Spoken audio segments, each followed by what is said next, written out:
How do you like it? Where'd you go? It's been 5 months. What do you think? You're my only client? I'm running a big operation with a big overhead. I need tenants. Have to foment racial tension, pestilence, famine, war. It's fun, but I'm pooped. How can... Don't say it. How can I? Don't I have any feelings? That's right. Listen, if I didn't exist, God would have had to make me up. I make him look good. There really is a God. Oh, sure. He very rarely makes personal appearances here on Earth like I do. You mean sometimes he actually shows up down here looking like everybody else? Now and then. But he's not what he was. Very disappointed man. Bitter. You can't talk to him. I try to get him more interested. It's no fun having the field all to myself. I say to him, at least come down for the Olympics, the World Series, see a show, get out, you know. But he What? Just wants to talk about the old days with Moses, Abraham, good King Wenceslaus. It's a little sad. Heaven is half empty. Had to shut down the big dining room. Oh, come on. Would I lie? They had to get rid of half of their staff up there. A few priests, some cleaning ladies, that's all they get these days. But you're doing great, right? Knock wood. Sometimes it's too much. So God just quit? Is that what you're saying? When is the last time he did something? You tell me.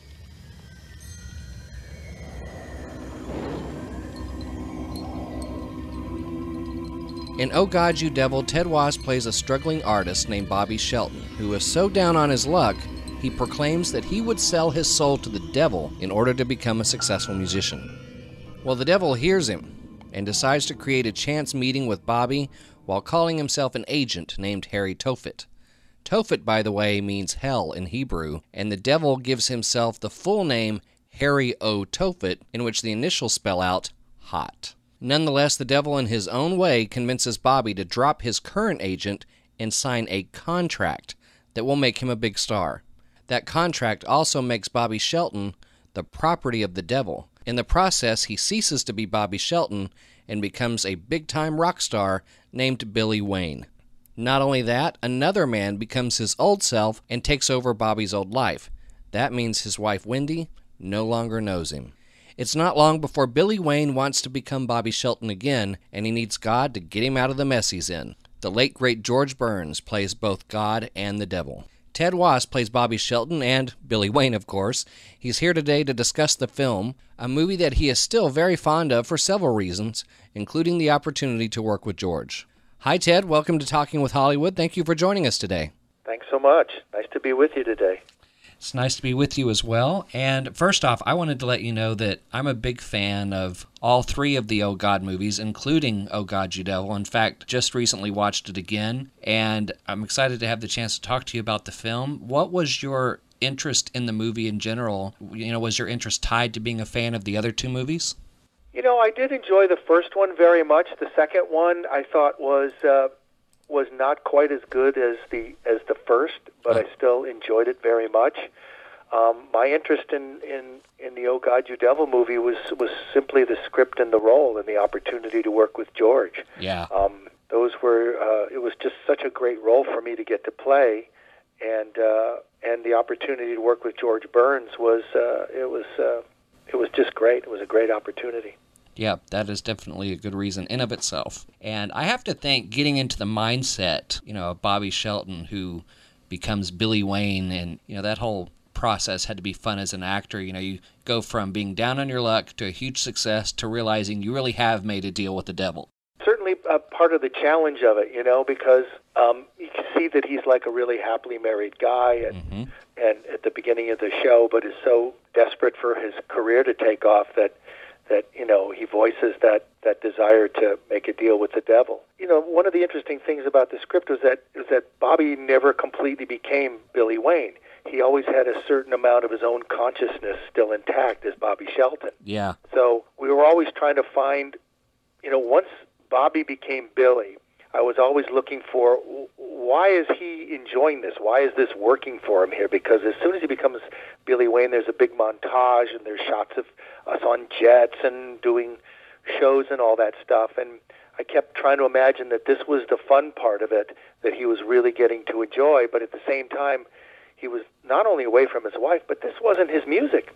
he hadn't written any of this. This was Billy Wayne's music. So, in making the deal, it really, I guess, as so often it seems to be the case when you make a deal with the devil, you don't really get what you want. You get what you asked for. So that was always like a fun kind of line that we were walking. I did that with Paul Bogart, the wonderful director who directed that movie. So. Yes, and as an audience, I know as watching it myself, the thing that's in the back of my mind, and you got to figure is somewhat in the back of Bobby Shelton's mind, is not only what you're saying related to how this is not his music, this isn't really even his life to some degree, but what happens when this is done, when this is over. Yeah. We certainly saw what happens to the last Billy Wayne. Right. He disappears, and then he became me. But to have no memory of that wonderful fame and that the glory of that opportunity affords, had no memory of it. That was. I thought that was an interesting conceit that Andrew Bergman came up with. That's the man who wrote that script, and I thought that was a very interesting way of dealing with that. What would you like to share, or what can you share about the scenes where you got a chance to, be Billy Wayne the rock star, singing those songs and playing out those scenes where they make it look like you've got big crowds and, like you said, all the big things that are happening? That was so much fun. Initially, they intended to have whoever played that part lip sync, and they were going to hire, I think, a more famous type singer to do the recording. And after I was cast, I was talking with Paul Bogart one day, and because I had started in rock and roll. I had my first rock and roll band when I was 11, and then I went on to work in musicals on Broadway. So I used to be quite a singer. And I remember approaching Paul saying, why are you going to lip sync me? I could sing this. Ah. And he said, oh, well, that's interesting. We hadn't even considered that. And so they sent me over to a guy's studio who I guess was like the Warner Brothers head of music at the time. And I sang a whole bunch of rock and roll songs with him. Nice. And he got very excited and said, hey, this is great. We won't have to deal with the lip syncing. This is going to be so much better to do it this way. And so I was excited to get to be a singer and get to sing all those songs that were written by Mike Post and John Bettis, Bettis had written some Michael Jackson's big hits, and Mike Post is just like, a television industry giant. He's done all the great themes for so many great TV shows. So they were terrific songs. Yeah, they are. And they were so much fun to perform. And we did fill one auditorium, I remember, with, several thousand people to get some of those shots. And, of course, we were singing. I was singing the playback. We didn't perform those live at that point. They'd all been recorded, but it was so much fun. I mean, it was a chance to act like a rock star. And, yeah. And I remember having fun with the notion of being able to be a performing rock star on stage, but still have a sense of humility about it.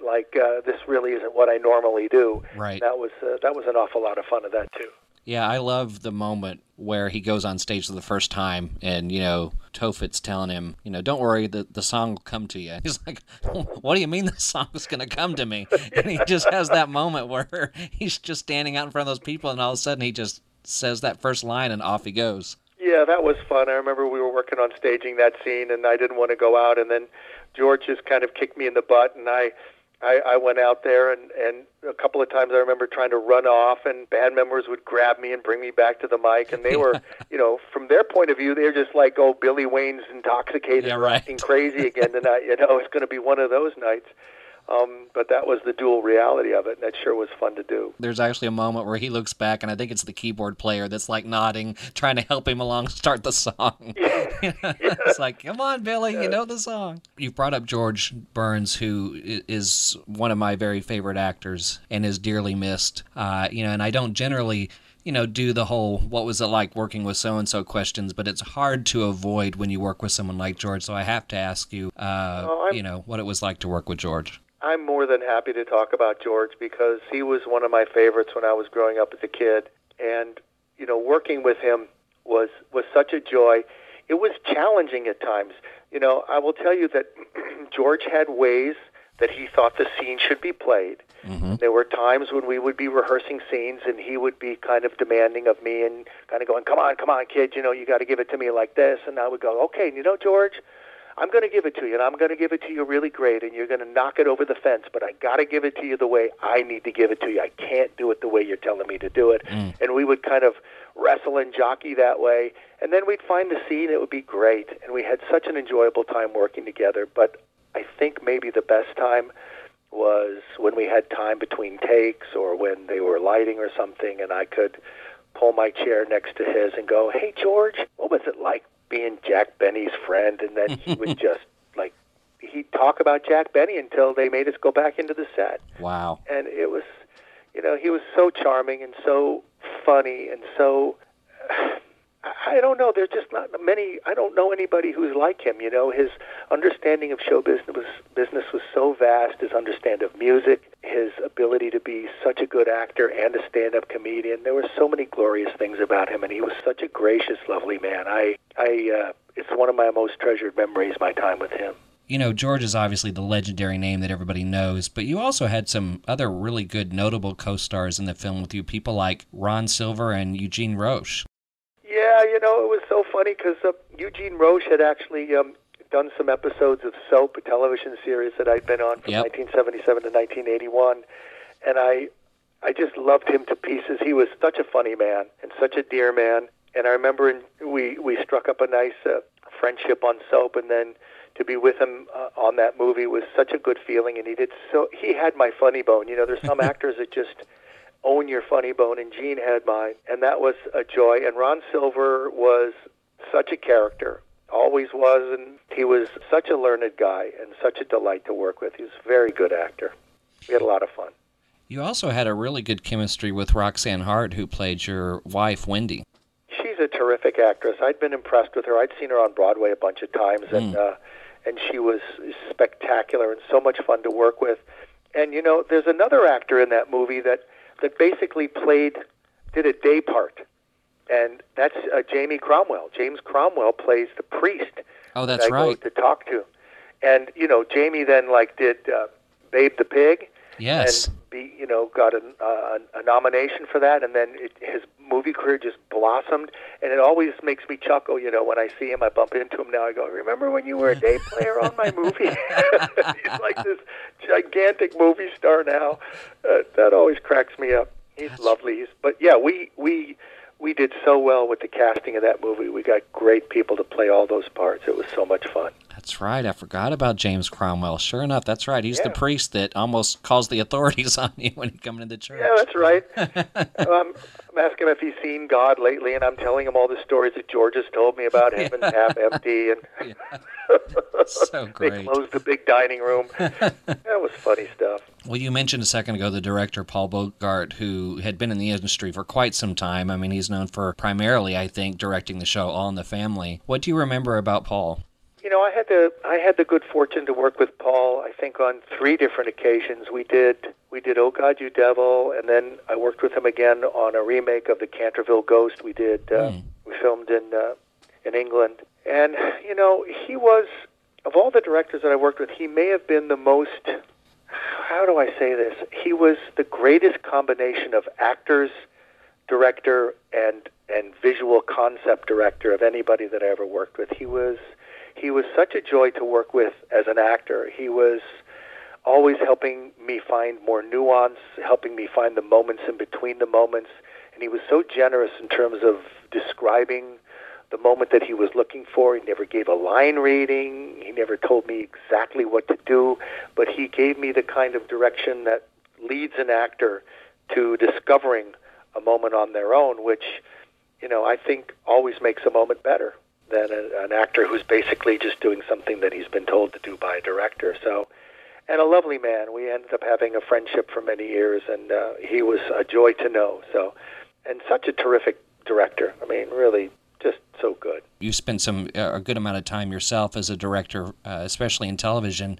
Do you find yourself applying things that you learned from Paul or pulling from things that you learned from Paul? All the time.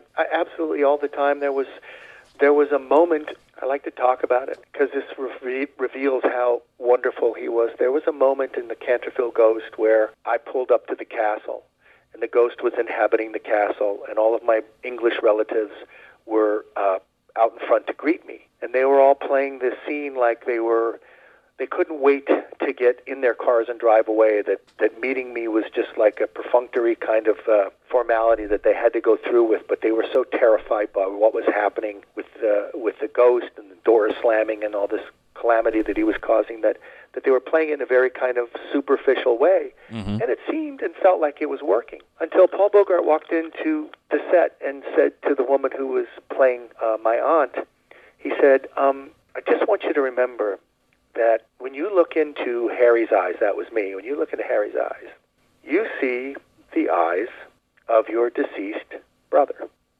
And he walked out of the set. Wow. And the next take we did, she started the scene all nervous and, oh, I was so happy to meet you. And then when we made eye contact, her eyes welled up with tears because he had described this possible event to her, and she had accepted the direction, and she pretended that she saw her dear brother in my face.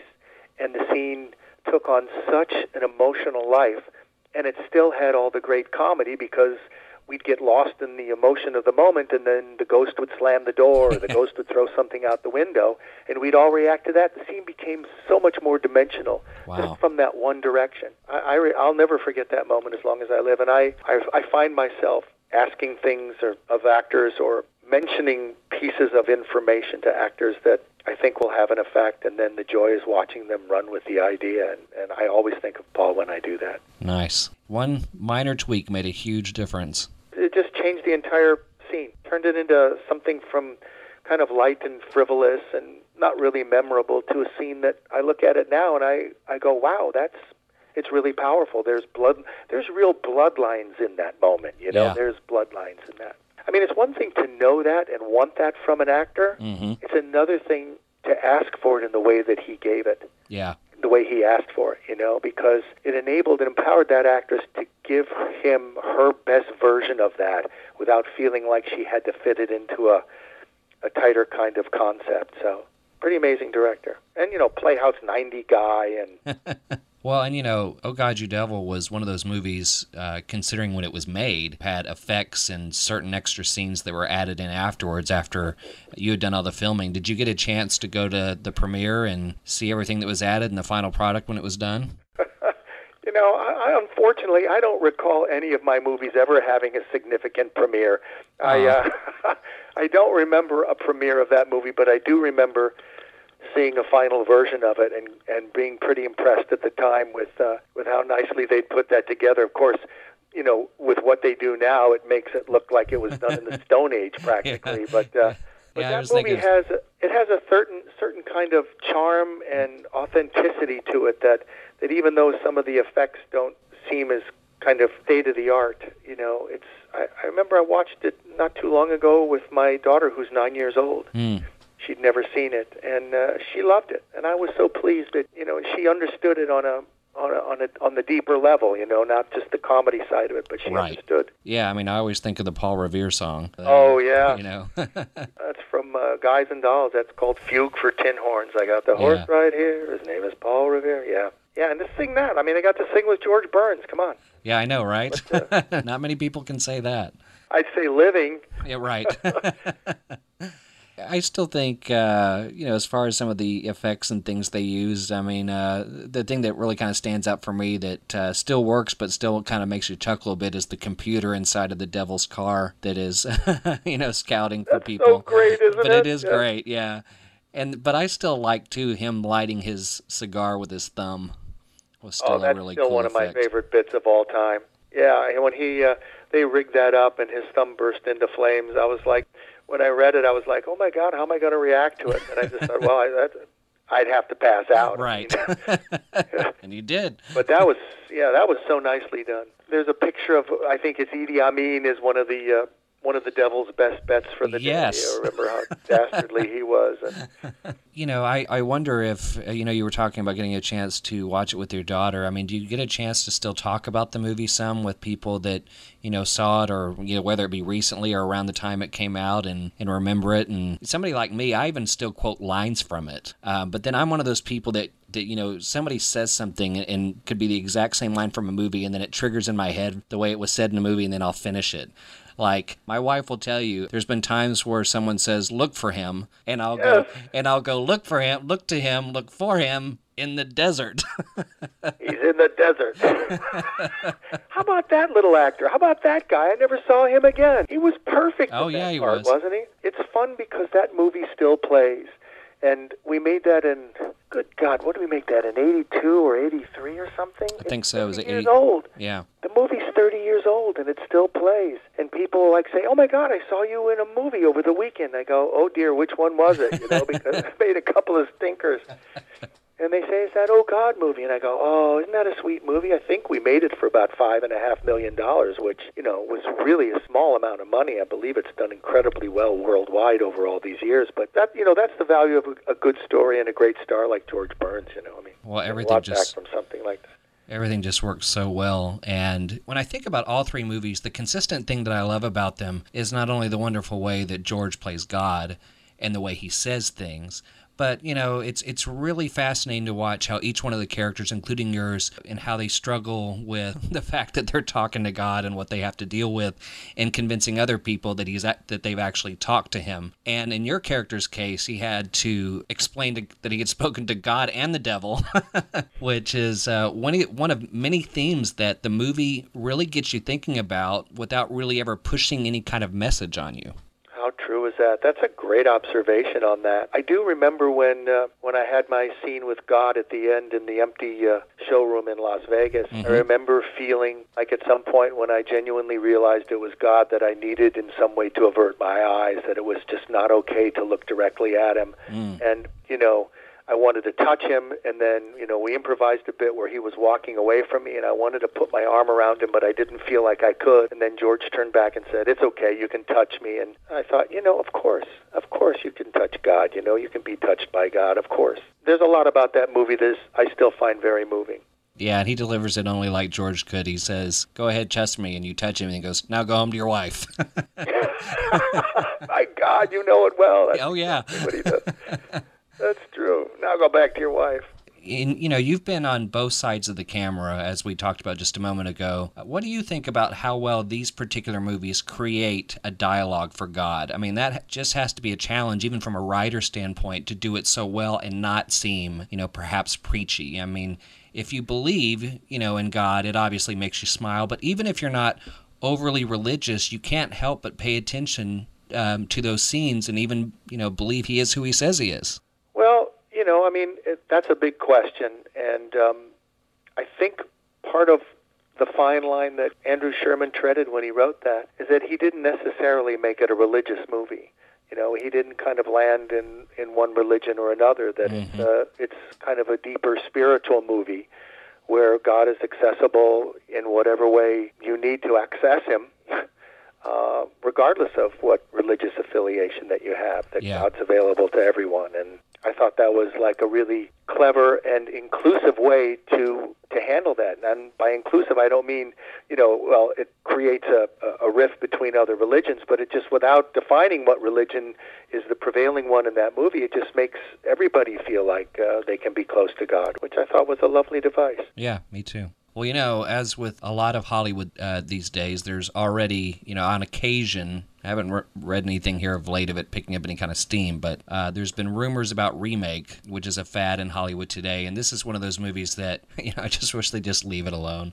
Not so much that no one should ever play God again. I mean, that's going to happen over and over, but, you know, I just think this kind of story, you know, everything was right with George and you and John Denver and everybody that had something to do with those films. These stories are probably best as they are. As you mentioned, they still hold up, and, you know, it might just be better to come up with other stories and kind of leave these be what they were, since they do still stand up so well. What do you think? It's hard for me to imagine who would play God. I think George was so incredibly perfect, you know, based on his long show business career and his, you know, his tenure in life and where he was. He was just the perfect choice and had the perfect touch to play it. So I think you'd have to start there before you ever even dreamt of a remake. Like, how would you cast it, and who would play it? You never know. There could be some really brilliant young filmmaker out there who's got a take on it that, with the right casting and the right approach, it could be brought into made relevant for today. I mean, you know,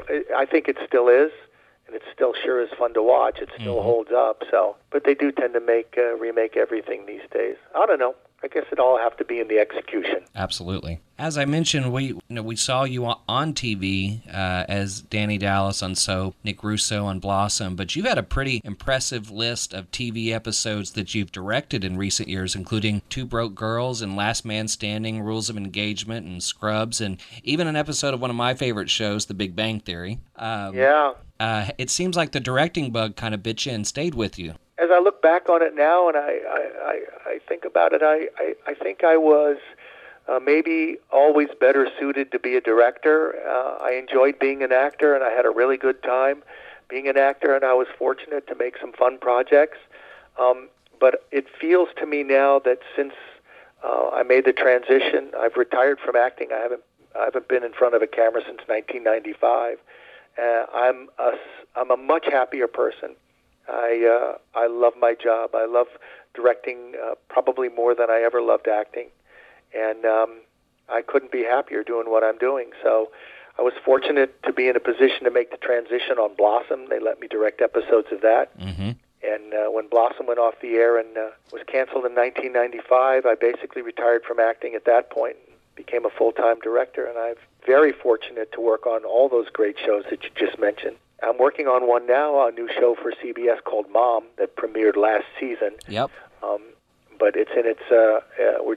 I'm just directing its first episode of the new season right now, and I just love this show. I love this show to pieces. It's so much fun and such a great cast, and the writing is so exceptionally good. Well, and I got to think too, they need to have you come back and direct another episode of Big Bang Theory and work with Mayim Bialik again. Wouldn't that be a hoot?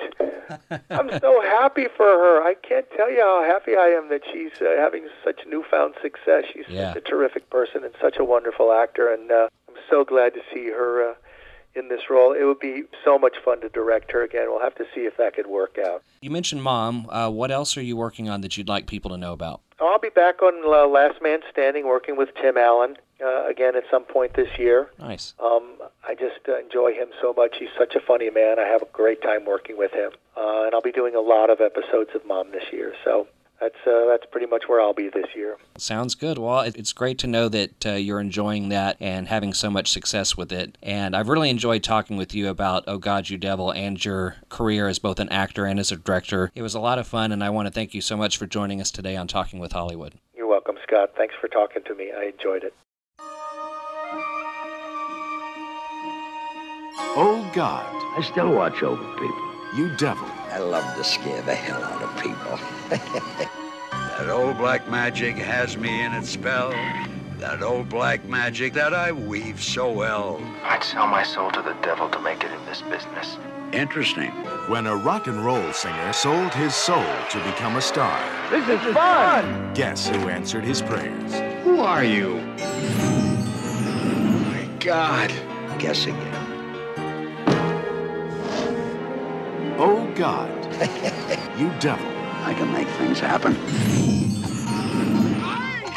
I'm running a big operation. It's fun, but a boot. I hate it when he does that. It's me, Bobby God. Oh, nuts. You look like the devil. He's always wanted to look like me. But I'm God. People think because I'm the devil, I'm insensitive. What happens when my contract is up? It's the little things I enjoy. You have to let me out of this deal. No. I want the kid back. You can have him back if you win. Oh God, You Devil. That good, huh? Not bad. George Burns and George Burns in Oh God, You Devil. It'll be fabulous.